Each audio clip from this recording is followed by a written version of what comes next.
So guys, welcome. Tingnan natin kung kanino tong energy. Be open-minded po, hindi po halos lahat makaresonate. Thank you nga po pala sa mga nagsusubscribe. Sa mga bumabalik, marami pong salamat. Give it a message for collective. Kaninong energy to?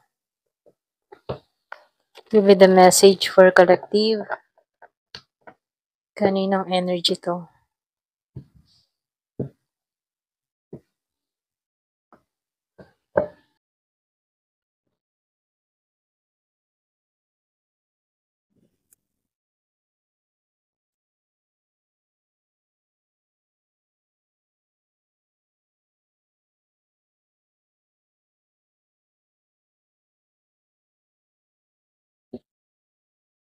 Meron ditong Gemini, Aquarius, and Libra, Virgo, Taurus, Capricorn.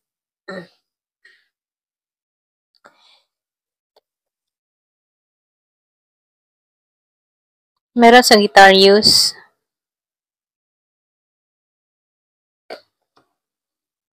Malakas din yung Taurus. So, dito, no? Meron ako nakikita dito. Merong heartbroken in the past na tao dito. Nasaktan siya sa lahat ng mga betrayal at atraso sa kanya dito. So, dito, no? Nakikita ko dito na unti-unti niyang nalampasan tong pagsubok na to. Unti-unti niya tong tinanggalan. So, dito, no, meron ding nakaranas dito ng sobrang sakit na sitwasyon. Kumbaga, itong kanyang naramdaman ditong pain, dumating din sa point na na-depress siya. Okay? Hindi halos lahat pero ganun pa man, nakikitaan ko dito merong nakaka-recover, merong natatanggap yung sitwasyon. So, dito, umaasam din tong tao na to ng justice or pwedeng umasam to ng hustisya sa mga nangyari sa kanya rito. Meron nung nakikitang tao na involved pera din, okay? Yung connection na to ay merong pagdadamutan or pwede rin pinagdamutan tong tao na to nung kadiling niya o yung kapartner niya dito na kung saan kahit nahihirapan siya, hindi siya tinutulungan. At ito yung labis na nagpapasakit sa kalooban ng tao na to dahil meron siya ditong kadiling na hindi man lamang tumutulong sa kanya rito. Okay? Pero ganun pa man na nakikitaan ko dito, naka-recover siya sa sitwasyon na nangyari sa kanya ng kadiling niya dito. Mahabang panahon din tong nag-isolate, na nahimik, or pwede rin na-stuck sa sitwasyon na to. Pero ganun pa man kahit ba siya na-stuck, nagkaroon siya ng time sa pagninilay-nilay. Nakikitaan ko dito na nagkaroon siya ng realization. Yung iba sa inyo, meron ditong tao na, excuse me, nagkaroon ng realization sa mga nangyari, okay, sa sitwasyon na to. So dito, lumalabas dito, sa umpisa, itong tao na to, wala siyang lakas ng loob, nawalan siya ng tapang, nawalan siya ng control sa sitwasyon dito sa connection na to, no? Pero meron ditong biglaang naganap mula sa tao na to. Meron akong nakikitang inangat, or pwede rin sabihin na meron ditong kahit nakaranas ng kabiguan, mas pumabor sa kanya yung tadhana sa panahon ngayon, Kasi meron akong nakikitang inaangat, nagiging maayos, nagiging matagumpay, or pwede rin nagtatagumpay na yung iba rito. Nakikitaan ko dito naging sandata ng tao na to. Panalangin, pananampalataya, pagtitiwala, ganon. So, lumalabas dito, merong tao dito na madasalin. Malakas yung faith niya na kahit nahihirapan siya sa naranasan niya dito, alam niya sa sarili niya na hindi siya pababayaan ng Diyos. Ganon. Kahit ba ang dami-dami niyang pagsubok, pinaka naging sandigan niya dito yung panalangin niya, pananampalataya niya, na alam niyang merong pagbabago pang naghihintay sa kanya dito. Okay? So, ito lang nakikita ko dito, So, malakas yung faith, malakas yung pananampalataya ng tao na to, na lahat ng kanyang sacrifice, lahat ng kanyang hirap sa sitwasyon na niraranas niya dito sa Tree of Swords, ano. Alam niyang meron tong magandang kapalit, ganon. So, nakikitaan ko dito, meron ditong unti-unting naka-recover sa sitwasyon. Nagkasakit din tong tao na to, ito lang nakikita ko. Hindi halos lahat ha. So, nafe-feel ko dito, meron ditong tao nagkasakit pero naka-recover sa nangyari. Ganyan.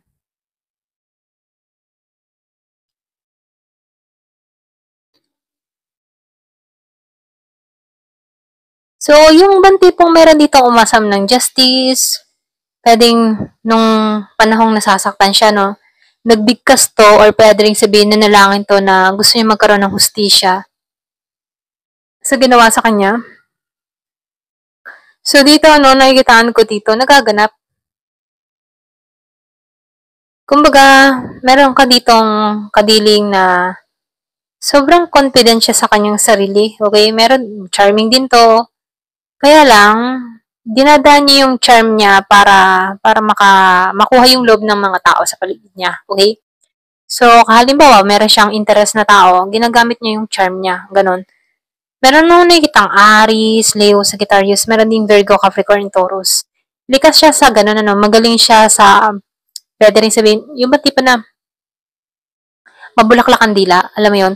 So, lumalabas dito na meron ditong tao na ganon, mabulaklak ang dila, kumaga, madali niyang makuha ang loob ng taong naiinteresan niya, ganon. So, lumalabas dito na itong taong ito, malakas yung appeal.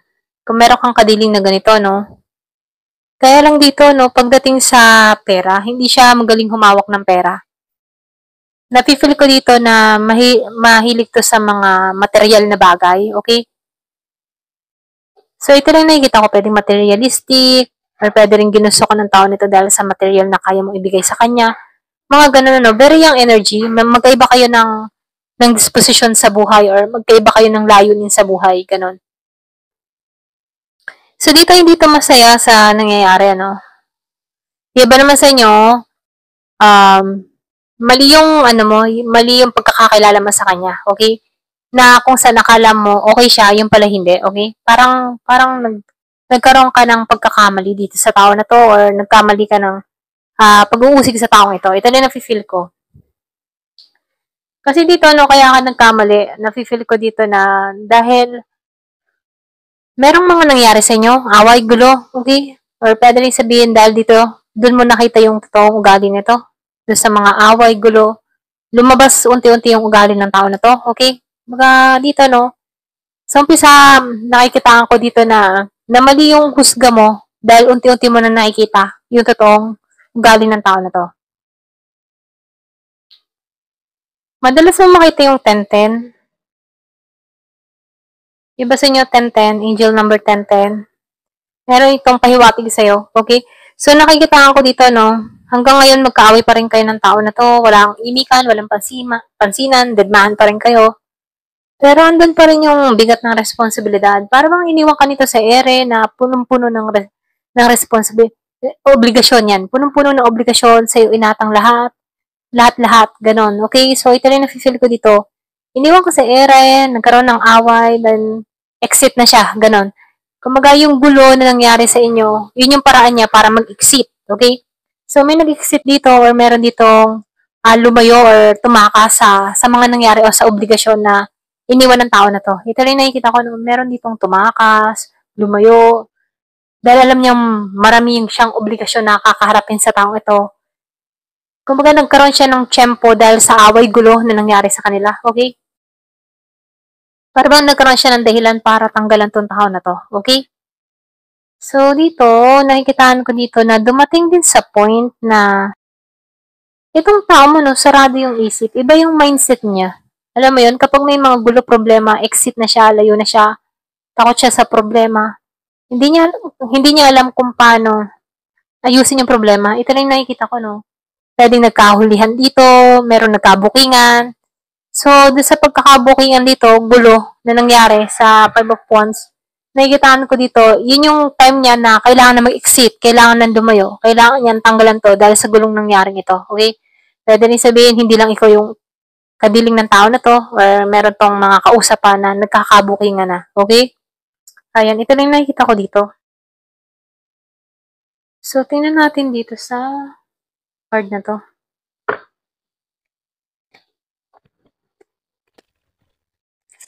Give me the message for collective.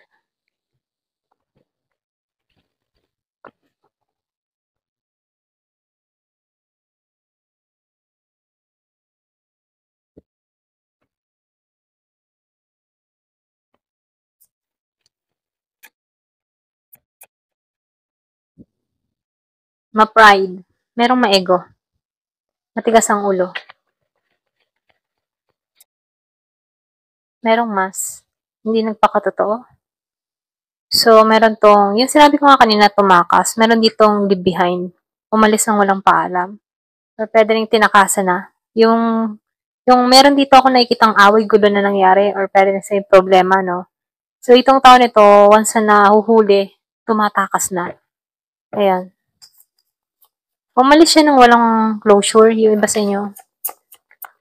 Biglaan to. So, yung tipo ng tao na gusto mo siya laging ikaw yung uunawa. Ganon.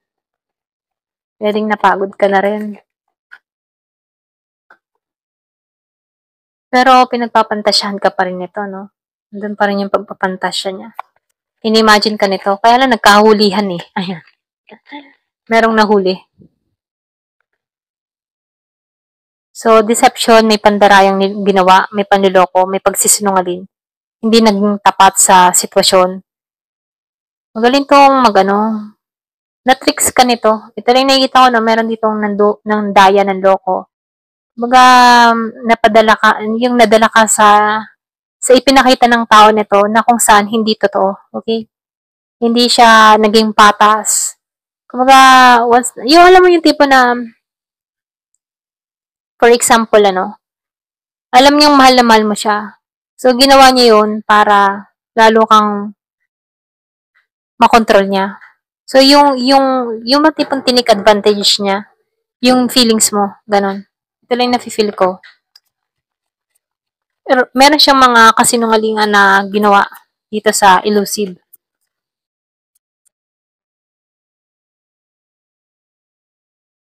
Oh, di ba?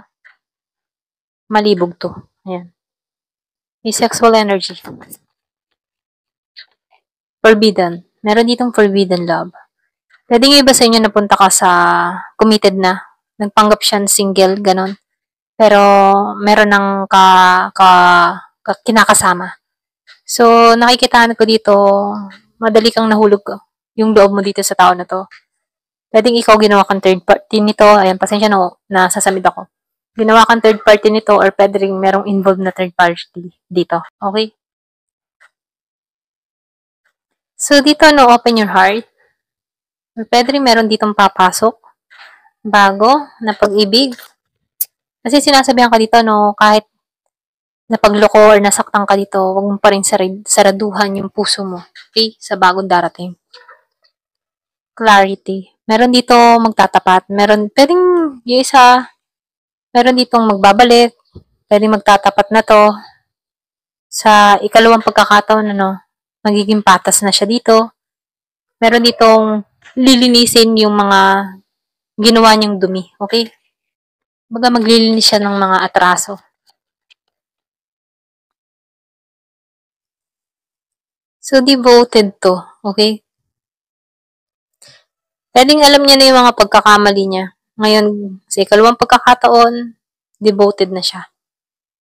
Gusto niya ma-attach sa'yo. May nakatingin, nakasubaybay. Merong nag-i-stalk.